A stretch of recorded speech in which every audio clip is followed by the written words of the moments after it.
یقین کامل کے میرے تمام دوستوں کو میری طرف سے السلام علیکم۔ امید ہے کہ آپ سب لوگ ٹھیک ٹھاک ہوں گے۔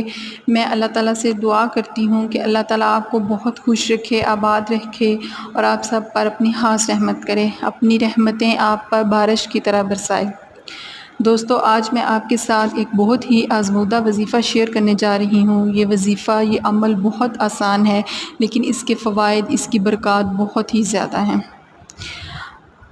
آج کا جو وظیفہ میں لے کر آپ کی خدمت میں حاضر ہوئی ہوں وہ ہے میاں بیوی میں پیار محبت۔ سامعین، بہت سے لوگ ایسے ہیں جن کا آپس میں تعلق اچھا نہیں ہوتا۔ وہ لوگ آپس میں لڑتے جھگڑتے رہتے ہیں، ایک دوسرے کو بلانا بھی پسند نہیں کرتے، جس کی وجہ سے گھر کا ماحول خراب ہو جاتا ہے اور گھر کے تمام افراد پریشان ہو جاتے ہیں۔ تو دوستو، وظیفے کی طرف جانے سے پہلے آپ سے ایک چھوٹی سی ریکویسٹ ہے ہمیشہ کی طرف کہ آپ ہمارا چینل سبسکرائب کریں اور گھنٹی کے ساتھ لگے بیل آئیکن کو دبائیں تاکہ آپ ہمارے آنے والے وظائف سے بھی فائدہ اٹھا سکیں۔ اور ایک اور آپ سے ریکویسٹ ہے کہ آپ جب یہ ہمارا وظیفہ کریں، عمل کریں، جو آپ کو ہم وظائف بتاتے ہیں، تو اس کے ساتھ ساتھ آپ یہ ویڈیوز آگے بھی شیئر کیا کریں صدقہ جاریہ کی نیت سے، کیونکہ کسی کے بھلا ہو جانے سے کیا پتہ آپ کا کام سیدھا ہو جائے۔ تو دوستو، اب میں آپ کو بتاتی ہوں کہ آپ نے وظیفہ کیا کرنا ہے۔ وظیفہ ہے میاں بیوی میں پیار محبت کی وجہ سے قائم کرنا، ٹھیک ہے۔ شوہر بیوی کی بات اگر نہ مانتا ہو تو بیوی یہ وظیفہ کر سکتی ہے، اور اگر بیوی شوہر کی بات نہ مانتی ہو تو وہ یہ وظیفہ کر سکتا ہے۔ اگر میاں بیوی کا آپس میں رشتہ اچھا نہیں ہوتا تو اس کا اثر سب سے زیادہ کس پہ پڑتا ہے؟ بچوں پر پڑتا ہے۔ گھر کے تمام افراد بھی پریشان ہوتے ہیں، اور میاں بیوی کا ایسا رویہ دیکھ کر بچوں کی پرسنالٹی خراب ہو جاتی ہے۔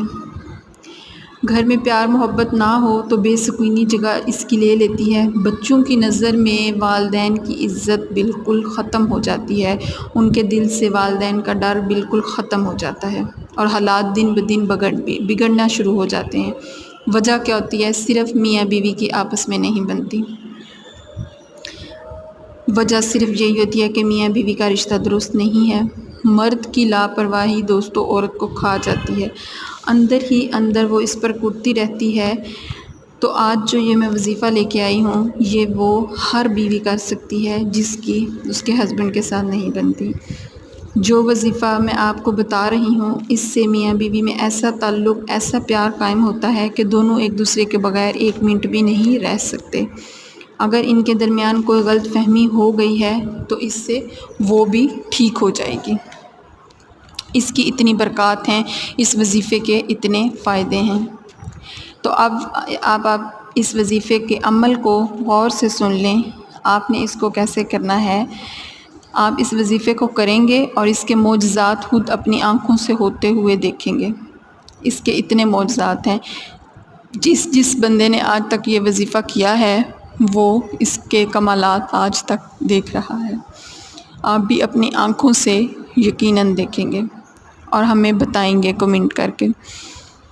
آپ نے کرنا کیا ہے؟ آپ نے سورۃ جمعہ پڑھنی ہے۔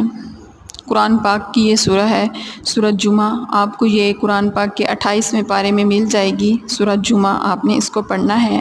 آپ نے اس کو دن میں 3 دفعہ پڑھنا ہے، ٹھیک ہے، جب بھی آپ کو ٹائم ملے۔ لیکن اس کے لیے شرط یہ ہے کہ آپ اول تو باوضو ہوں، اور دوم آپ کسی جائز مقصد کے لیے کریں۔ ناجائز مقصد کے لیے آپ اس وظیفے کو نہیں کر سکتے۔ آپ نے وضو کر لینا ہے۔ اگر آپ کے پاس فجر کی نماز کے بعد ٹائم ہے، ظہر کی نماز کے بعد ٹائم ہے، عصر کی نماز کے بعد، جس ٹائم بھی آپ کو فارغ وقت میں آپ پرسکون ہو کر اور ایک اللہ تعالیٰ کے ساتھ کنیکشن بنا کر بیٹھ سکیں تو اس ٹائم آپ یہ وظیفہ کریں۔ آپ نے سورۃ جمعہ کو پڑھنا ہے۔ 28ویں پارے میں یہ سورہ آپ کو مل جائے گی۔ آپ نے پہلے 7 دفعہ درود ابراہیمی پڑھ لینا ہے، اور اس کے بعد آپ نے 3 دفعہ سورۃ جمعہ پڑھنی ہے، اور اس کے بعد پھر آپ نے 7 دفعہ درود ابراہیمی پڑھنا ہے۔ اس کے ساتھ ساتھ جیسے ہی آپ نے یہ سورہ پڑھنی ہے تو آپ نے اپنے پاس کوئی میٹھی چیز ضرور رکھنی ہے، ٹھیک ہے، اور پڑھ کے 3 دفعہ سورہ اور درود ابراہیمی آپ نے اس کے اوپر پھونک مار لینی ہے، اس میٹھی چیز پر۔ تو شوہر اپنی بیوی کو یہ میٹھی چیز کھلا سکتا ہے اور بیوی اپنے شوہر کو یہ میٹھی چیز کھلا سکتی ہے۔ اگر وہ شخص آپ کے پاس موجود نہیں ہے تو آپ اس کا تصور کر کے اس کی طرف پھونک مار لیں۔ آپ نے اس میٹھی چیز کے اوپر دم کر لینا ہے، ٹھیک ہے۔ ایک دفعہ پھر میں آپ کو بتا دیتی ہوں کہ آپ نے عمل کیا کرنا ہے۔ آپ نے سورہ جمعہ پڑھنی ہے 28ویں پارے میں، قرآن پاک کے 28ویں پارے میں یہ سورہ ہے، سورہ جمعہ۔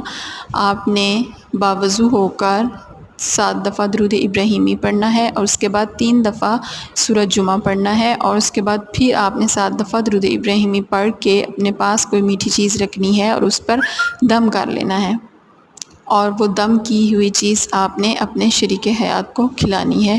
انشاءاللہ تعالیٰ اس وظیفے کے عمل سے آپ کی ہر وہ بات مانے گا اور آپ کے سارے مسائل حل ہو جائیں گے۔ امید ہے کہ آپ کو ہمارا آج کا یہ وظیفہ پسند آیا ہوگا۔ آپ یہ وظیفہ کریں اور اس کے معجزات اپنی آنکھوں میں سے ہوتے ہوئے دیکھیں اور ہمیں کومنٹ کر کے بتائیں۔ Thank you.